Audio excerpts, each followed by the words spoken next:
Hi friends. So here's the good news about today. Today we are staying on 5-1, so we're not moving on.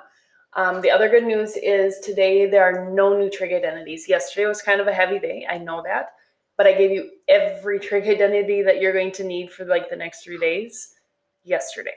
So a lot to process. I get that. Don't give up on yourself. Keep working. Today, I'm going to ask you to do factoring, which we've done factoring before. We're going to have problems like this. I'm going to ask you to factor, but before I ask you to do that, I just want to review the most common factoring types that we're going to see. And if you can remember these factoring types, it's going to make your life a lot easier. So 3 ways that we're going to factor, and then we're going to actually try some trig ones, and then that should be it for today. So the first type of factoring, and you might not need to write this down, but the first type of factoring is factoring by GCF, greatest common factor. That's when you looked at the problem and you said, okay, what do they have in common? Here's one term, here's another term. Hopefully you can look at that. It's also like undoing the distributive property. Hopefully you can look at that and say, okay, they have a 3 in common. 3 can go into both of those, and an x in common. So we'd say they've got a 3x in common. I'm going to undo my distributive property, factor that out. When I factor that out, this first term will only have a x left, and 9 divided by 3 would be 3. But I took out that x, and now that one's considered factored. Some of our problems today are going to be as simple as that. They're going to ask you to factor, and you're just going to factor by GCF. They're not going to tell you to factor by GCF, so that you just have to know, okay, that's what I'm going to check for. I typically check for that one first. Okay. Then there's going to be ones that are factoring like the trinomial. That means there's 1, 2, 3 terms. There will typically be an x squared term, an x term, and a constant. These are the ones, trinomial just meant 1, 2, 3 terms. These are the ones where we just automatically went to our 2 sets of parentheses. The only way possible for me to split up x squared would be if I put it as x times x. Now, there are ways I could split up 4. I could say 1 times 4, and I could say 2 times 2. So I have to figure out which one of those combinations will combine to 5. And hopefully you're saying, well, obviously, Oyen, it's 1 and 4 because 1 times 4 is 4 and 1 plus 4 is 5. Now I factored that trinomial. And then the last type, which I already mentioned yesterday, is this difference of 2 squares type of factoring. That is where there is no GCF. So I've got x squared minus 25, no greatest common factor there. It's not a trinomial, so I can't do that. But what I can do is this. I can factor it as if it was a trinomial. I'm going to do 2 sets of parentheses. I'm going to split x squared into x and x. And then I want to split a negative 25 into 2 things that are the same number, so they'll cancel each other out because I don't want to have a middle term like I had here. And that would be a positive 5 times a negative 5. Okay, you've seen all of those before. None of that should be new. We're going to use that information to help us with these. So here's our first one. I want to be able to factor this. Now when I look through here, multiplication symbols means it's still the same term. I've got 2 sine x cosine x. That's one term. Minus 3 sine squared. I've got 2 terms here. My only options for 2 terms would be GCF or difference of 2 squares. It is for sure not a difference of 2 squares because difference of 2 squares would be obvious that it is something squared minus something squared. Okay, so let's look for GCF. Look to see what does, between everything here and everything here, what do they have in common? Well, 2 and 3, there's no number that goes into both of those, but they do both have a sign in common. So I can say the only thing that they have in common is sine of x. If I take sine of x out of 2 sine x cosine x, be careful here. It's not getting rid of that 2.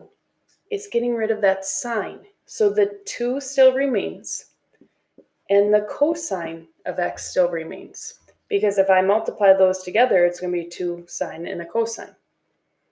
Here, I've got a minus. I didn't change the 3, but sine squared, but I took one of them away, would be sine. That one is now considered factored. That one is done. Okay.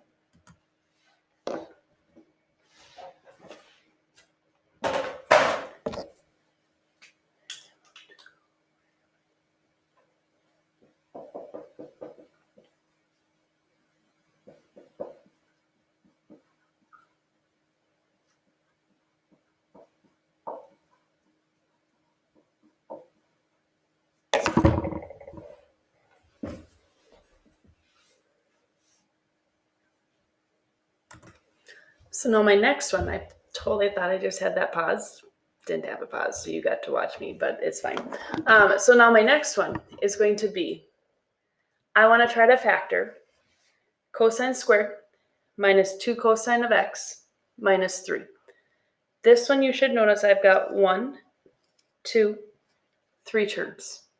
Between those 3 terms, this has a cosine, this has a cosine, that doesn't have a cosine, no GCF. With 3 terms, you can't do difference of 2 squares because it has to be 2 terms. So this one would have to be a trinomial one. Now, the trinomial one, the first term was the squared. I know it says cosine squared. We're going to think of that as the only way I can split up a cosine squared would be if I put a cosine here and I put a cosine there. Okay. Then 3. The only numbers that multiply to 3 are 1 times 3. I want my middle term to end up being a negative 2 cosine. So I can put a 1 and a 3 in here, but I need the 3 to be negative and the 1 to be positive because a 1 times negative 3 is negative 3. And if I were to FOIL this out, that'd be a negative 3 cosine with a positive 1 cosine, which would give me that negative 2 cosine, which is what we were looking for. So that one is now considered factored. Okay, so now the reason why we're factoring these is not just to do something fun. It's so that I can give you an equation like this and I can say solve. I want you to be able to solve this. So it says find all the solutions to the trig equation in the interval 0 to 2 pi. Here's why they're saying this. If they don't say in that interval 0 to 2 pi, think of your unit circle. 0 to 2 pi means one time around my unit circle. They are basically saying I don't want negative angles. I don't want you to have to go worry about all the rotations. Just use your normal unit circle and tell me all the places that this happens. Okay. It also should be a hint that you're going to somehow solve this and use your unit circle to answer it. So if you don't have your unit circle out, find your unit circle. You're going to need it for the rest of today. When we are trying to solve with squareds, you want to typically set it equal to 0 so that you can factor to solve. So right now it's set equal to 1, which a lot of people say, yeah, but they have a sign in common. Great. That doesn't mean much. I need it to be set equal to 0 so I can use my 0 product property to actually solve. So I have 2 sine squared of x plus sine of x minus 1 equals 0. I now have 1, 2, 3 terms. I have a trinomial. I'm going to try and factor that trinomial. So I'm going to do my 2 sets of parentheses. I can split 2 sine squared into a 2 sine of x and a sine of x, because 2 sine x times sine x gives me 2 sine squared. The only way I can split up a 1 would be a 1 times a 1. It is a negative 1, which tells me that one of those does need to be negative. I don't know off the top of my head, so it's either going to be a plus minus or a minus plus. But I need my middle term to end up being positive. 2 times 1, I think that's the one I want to be positive, which one mean that one would need to be negative because that would give me 2 sine minus 1 sine leaves me with a positive 1 sine. So that's how I want it. So we get it factored. Now, when we factored before, we didn't just stop right there when it said solve. We said, okay, 0 product property says either this first piece equals 0 or this second piece equals 0. When you have trig functions, what you want to do is you want to try to get those trig functions by themselves, meaning I can add 1 to both sides and have 2 sine of x equals 1. And then I can divide both sides by 2. And that give me sine of x equals 1/2. That's great. We'll come back to that. Then this one, I can subtract 1. That gives me sine of x equals -1. My trig function is by itself. All that it's asking you now is this. Think on your unit circle. You don't have to redraw it. Where, now they said everywhere, so don't limit it. Where is my sine 1/2? Where is, remember sine was our y value. Find all the places on your unit circle that your y value is a positive 1/2. Y value is a positive 1/2 right here, and that would be at pi over 6. My y value is also a positive 1/2 right here, and that's at 5 pi over 6. So this part right here, the answer is pi over 6 and 5 pi over 6. But then I also have to say where on my unit circle is my y value -1. My y value is -1 right there, and that'd be at 3 pi over 2. And that is my answer for this part. My final answer, I don't necessarily need to keep these separate, is going to be those two answers and that answer right there. Okay. Normally I'd write them together, but I was lazy right there. So we have 1, 2, 3 answers for this problem. That's every place from 0 to 2 pi that it equals, or that 2 sine squared x plus sine of x equals 1. Quick note. If for some reason you're ever trying to find this value right there, I want you to write that as 0 and not as 2 pi. Before I said they're interchangeable, they mean the same thing. Here's why I'm being picky. 0 in this interval is being included because of the bracket. 2 pi is not being included because of the parentheses. So because of the parenthesis versus the bracket, we're always going to include the 0. We're not going to include the 2 pi. We're also going to give our answers in terms of radians. There will also be times, and I'm just changing this problem really quickly here just in case. There will also be times that you might solve and do everything perfect, and you get something like this. Where does my sine equal 3? Well, does our y value ever equal 3 on our unit circle? It doesn't. So if you ever get a problem like that, you're going to say, that just doesn't give me any answers. Doesn't mean you did anything wrong. You might want to check your factoring just in case. But every now and then that will happen that we say, nope, doesn't give me any answers. Okay, we're going to try a couple more solving ones, and then that's it.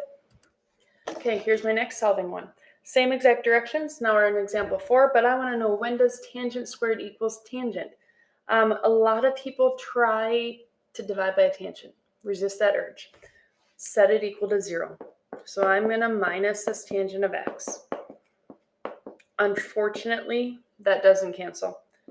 That'd be like saying an x squared and an x cancel. They don't. So I can just write that as tangent squared minus tangent of x equals 0.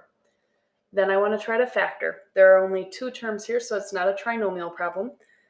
That is not something squared, so it's not a difference of 2 squares. And hopefully you're saying, well, they both have a tangent, so let's factor out a tangent. So I'm going to take out their common factor of tangent. That would leave this first term to just be a tangent. And when I take a tangent out of a tangent, I just have that 1 left. It's a negative because of that. I now have it factored. Now that I have it factored, I'm going to set each part equal to 0, and I'm going to solve. So I need to set this part equal to 0. And I'm going to set this part equal to 0. This one's already solved. The tangent's by itself. This one I need to add 1 to both sides. And now that one is solved. So now I need to look on my unit circle. So for this one, here's what I'm thinking. In order for my tangent to equal 0, that was one of these ordered pairs, the corner ones. I honestly just kind of guessed and checked. This one, tangent, remember, is sine over cosine. I can take 0 divided by 1. That would indeed be 0. That's one of my answers, and that's going to be at 0, not 2 pi, at 0. If I were to try this one, that'd be 1 over 0. I can't divide by 0. That's undefined. Not that one. This one would be 0 over -1, and 0 over -1 is indeed 0 again. So it's also right there, which would be at pi.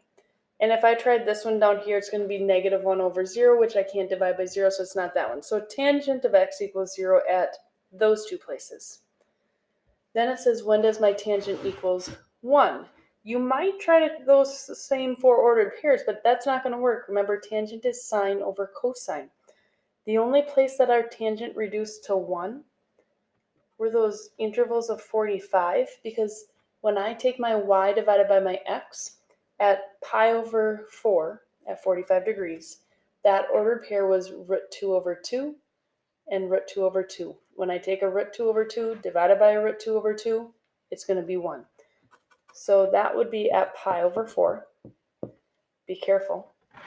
This one was a negative root 2 over 2 and root 2 over 2. A positive divided by a negative is a negative 1, not a positive 1. So it's not that one. This one right here would be a negative divided by a negative. A negative divided by a negative is indeed a positive. That one was, I can balance this, 5 pi over 4. And then lastly, this one down here was a negative divided by a positive, and once again, that would be a negative. So my answers for this one are going to be all 4 of those right there. Okay, so the tangent ones are a little bit trickier, but you can still solve those. Okay, one last one, and that's it. Okay, last one, still we're trying to find all the solutions to the trig equation in the interval from 0 to 2 pi. I have this basic one, sine squared of x equals 1. Now, I have a line drawn down the middle of my board because there's actually 2 ways that you can solve this, and I am honestly fine if you do them either way. So I'm going to show you both. Whichever way for this one makes more sense for you, by all means. If you have it stuck in your head, you have said that I have to set it equal to 0, so I'm going to set it equal to 0. Great. That'd give me sine squared of x minus 1 equals 0. Then I want you to factor that. That has no GCF. There are 2 terms, so it is not a trinomial, so this must be a difference of 2 squares problem, and it is. Sine squared can be divided into sine times sine, and a negative 1 would be a plus 1 with a minus 1, because if I FOILed that out, that'd be a negative sine plus sine, they cancel. That'd be a negative 1, that'd be a sine squared. Then I'm going to set each piece equal to 0. This one, when I solve, I'm going to subtract that 1, and that gives me sine of x equals negative 1. This one, I'm going to add 1 to both sides, and that gives me where's my sine 1. So the 2 places I'm looking is first, where is my sine? Where is my y value equal to negative 1? Y value is negative 1 right there. That would be at 3 pi over 2. This is saying where is my y value positive 1? That'd be up there, and that'd be at pi over 2. So I'd get 2 answers for this one at 3 pi over 2 and pi over 2. Those are the only places that my y value equals 1 versus negative 1. The other problems that we did, like when we had sine equal 1/2, there's multiple places, so you have to give every single possible answer. Okay, if that made sense, great. Here's one other way that you could have done this one. If you've got sine squared of x equals 1, this way's a little bit faster, that's what I'm going to show you. Since it's just a sine squared, and not a sine squared with another sine, you could think of it like if it was x squared equals 1. And if it was x squared equals 1, hopefully you'd say, well, let's just square root it. You can square root a sine squared of x. Whatever you do to one side also has to do to the other side. They cancel. This is just a sine of x. What you have to be careful of is the square root of 1 is plus or minus 1. So you really want to know, when does my sine equal positive 1 and when does my sine equal negative 1? Well, we already found that. My sine equals positive 1 up here at pi over 2. My sine equals negative 1 down here at 3 pi over 2. So you could look on your unit circle again, and you could say at pi over 2 and at 3 pi over 2, and those are my answers for this problem. Okay, so for that one, whichever way makes more sense for you, by all means, please do that. Okay, good luck. Bye, friends.